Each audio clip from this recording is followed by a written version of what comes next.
Bonjour à tous et bienvenue dans cette nouvelle vidéo de Cartesian. Ce mois-ci, dans les nouvelles, on va parler de deux sujets dédiés aux passionnés.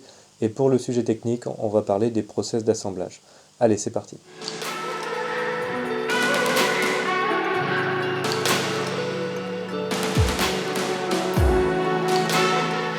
Dans les nouvelles de ce mois-ci, on va commencer par se parler du kit qui sera distribué pour la fin juin chez tous les haut-parleurs.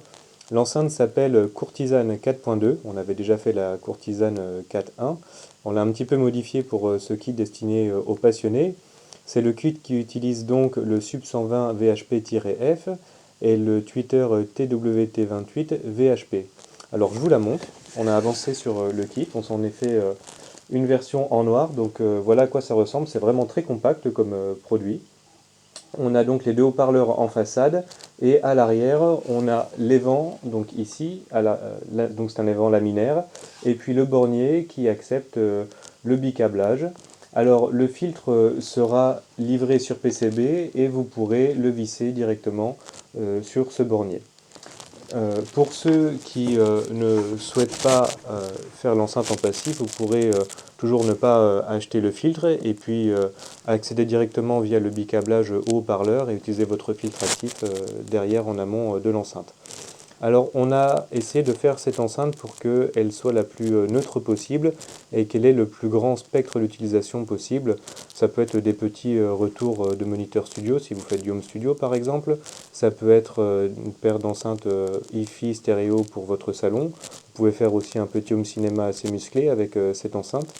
En fait, cette enceinte elle est assez impressionnante parce qu'elle est très compacte, mais elle a un son qui est assez ample avec malgré tout un grave qui est présent et qui est encore une fois assez impressionnant comparé à la taille, au volume du produit.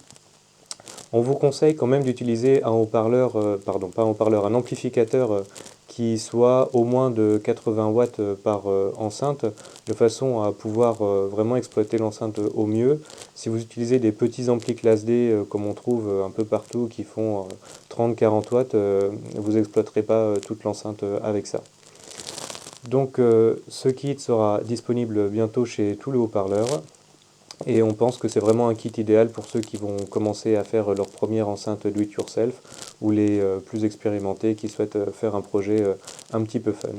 Voilà, on espère que ça vous plaira et on va passer au deuxième sujet. Le deuxième sujet des news de ce mois-ci, c'est encore donc pour les passionnés. Il s'agit du haut-parleur de 12 pouces sur lequel nous avons avancé. Alors, on va vous afficher maintenant les paramètres Small auxquels nous sommes arrivés sur notre dernier prototype. Ce qu'il faut retenir sur ce haut-parleur, on va vous montrer absolument tous les détails de sa conception puisqu'il est fait pour vous, il n'y a rien à cacher. Ce qu'on a essayé de faire, c'est deux choses. La première, c'est avoir un circuit magnétique qui soit le plus linéaire possible pour le facteur de force, mais aussi qui soit le plus linéaire possible pour l'inductance. C'est-à-dire que l'inductance ne varie pas lorsque le haut-parleur fonctionne. C'est nécessaire pour un haut-parleur de 12 pouces si on veut monter correctement dans le médium. Donc le circuit magnétique utilise deux bagues en aluminium et les pièces polaires sont très travaillées de façon à symétriser l'inductance autour de la position de repos. On a fait le maximum pour mettre tout notre savoir-faire à l'essentiel et ne pas augmenter le prix de vente et rester dans le prix de vente qu'on a promis, autour de 250 € par pièce. Pour la membrane, on sera sur une membrane en papier traité avec une suspension triple roll, donc en tissu avec 3 corrugations. Et on utilisera très certainement un dust cap, un cache-poussière comme on dit en français, avec notre matériau propriétaire le CGF, donc ce sera un dust cap concave, de façon à avoir à la fois la légèreté et l'amortissement du papier traité, et en même temps augmenter la rigidité à l'endroit où il faut avec ce large dust cap concave. On travaille encore un petit peu sur l'amortissement de la membrane. L'objectif c'est d'améliorer encore la directivité du haut-parleur. On aimerait que ça tienne jusqu'à 2,5 kg dans l'axe et que hors axe on puisse vraiment l'utiliser jusqu'à 1,5 kg. Bon, on est contraint par la directivité liée au diamètre du haut-parleur, mais on pense pouvoir encore progresser. On se donne encore 2 mois pour revoir, améliorer encore ce haut-parleur, et dès que c'est fait, eh ben, on vous le présente et on vous donne la datasheet et on se prépare à vous le distribuer. Voilà pour les sujets news de ce mois-ci, on va passer au sujet technique.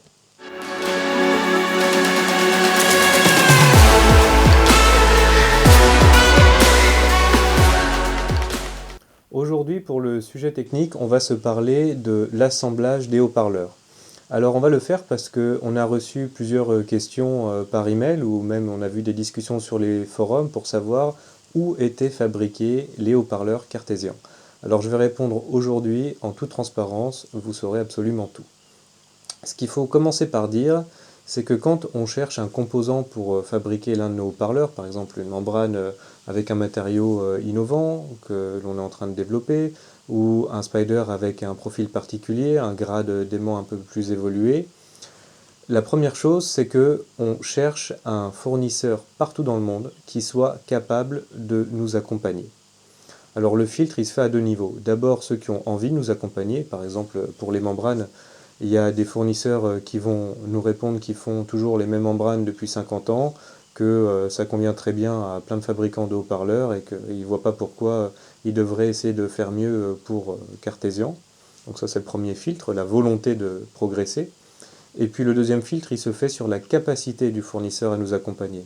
Si on souhaite faire une membrane avec un matériau innovant, il faut que le fournisseur soit capable de développer ce nouveau matériau, qu'il soit capable de le fabriquer avec le niveau de répétabilité que l'on attend, etc. Donc le deuxième point, c'est la capacité du fournisseur.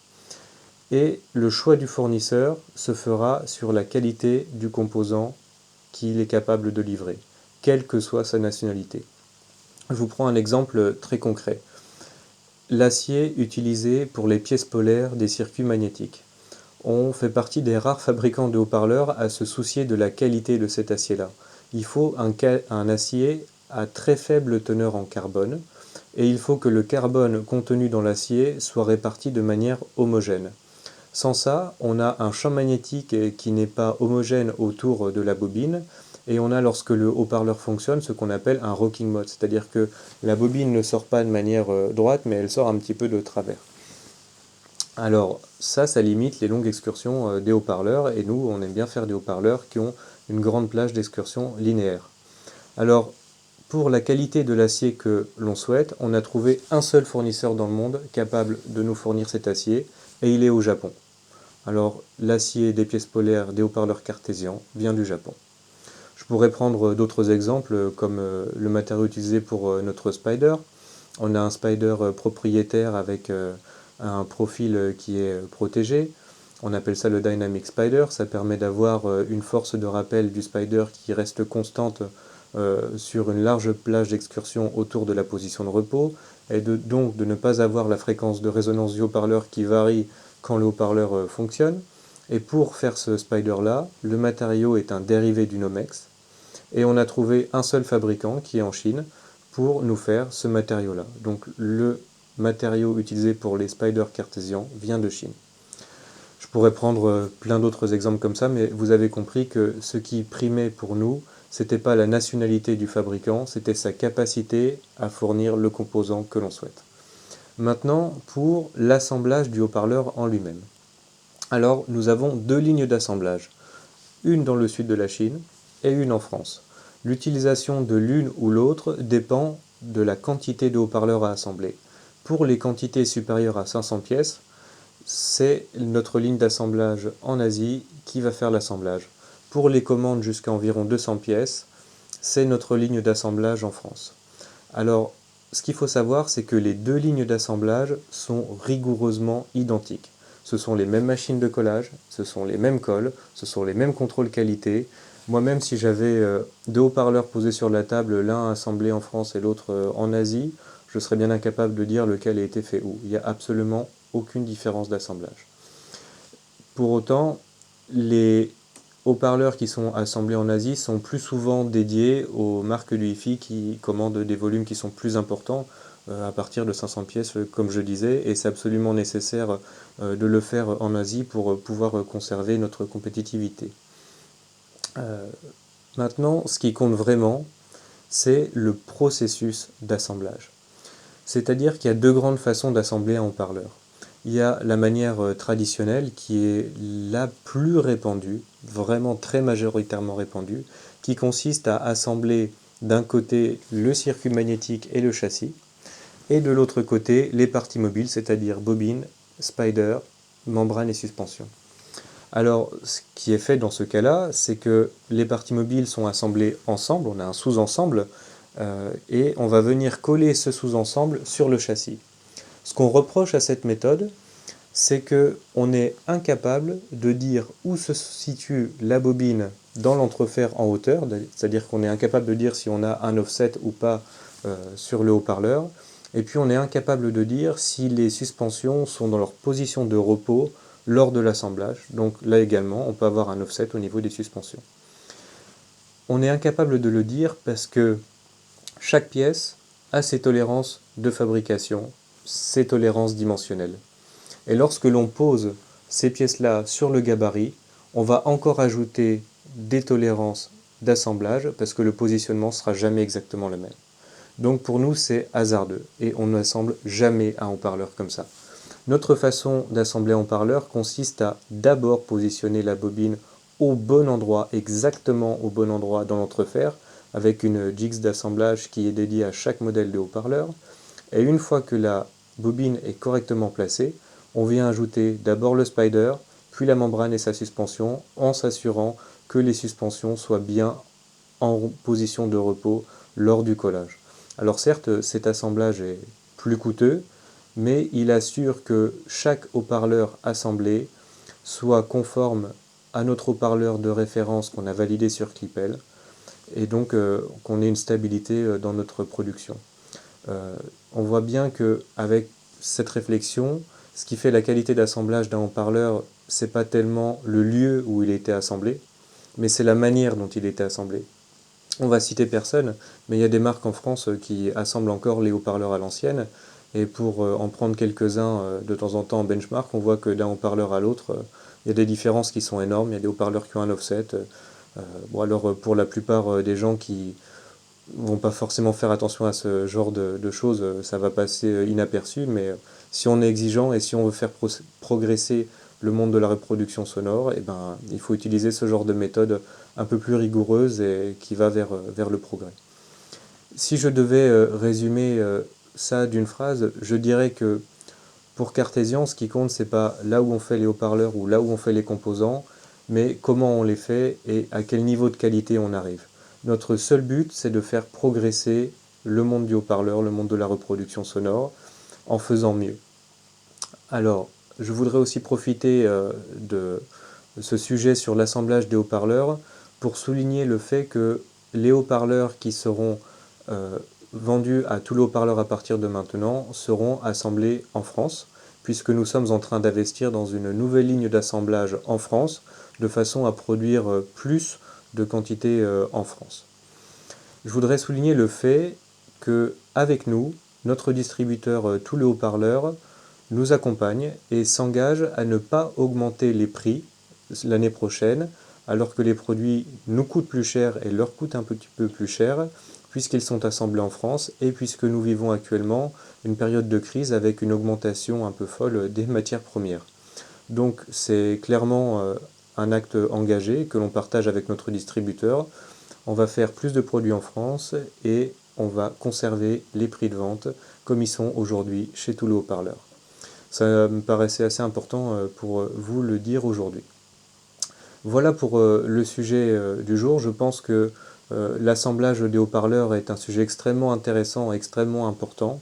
Et je souhaiterais, d'ici la fin de l'année, faire une vidéo un petit peu plus approfondie sur le sujet, vous prendre avec moi sur la ligne d'assemblage et vous montrer chaque étape de l'assemblage d'un haut-parleur chez Cartesian. Vous montrer que les contrôles qualité chez nous, ils commencent très tôt, avec un contrôle qualité par exemple sur le champ magnétique de chaque circuit magnétique, 4 points de contrôle de mesure du champ sur chaque circuit magnétique. Je pense qu'on est à peu près les seuls à faire ça. Vous montrez aussi les tolérances qu'on a, par exemple sur les pièces polaires, on est à 5 centièmes de total de précision pour l'usinage de nos pièces polaires. Bref, on verra tout ça en détail dans une vidéo un petit peu plus tard si ça vous intéresse. Voilà pour la vidéo d'aujourd'hui, c'est un petit peu plus court que d'habitude, on s'attend à ce que ça fasse réagir, des réactions.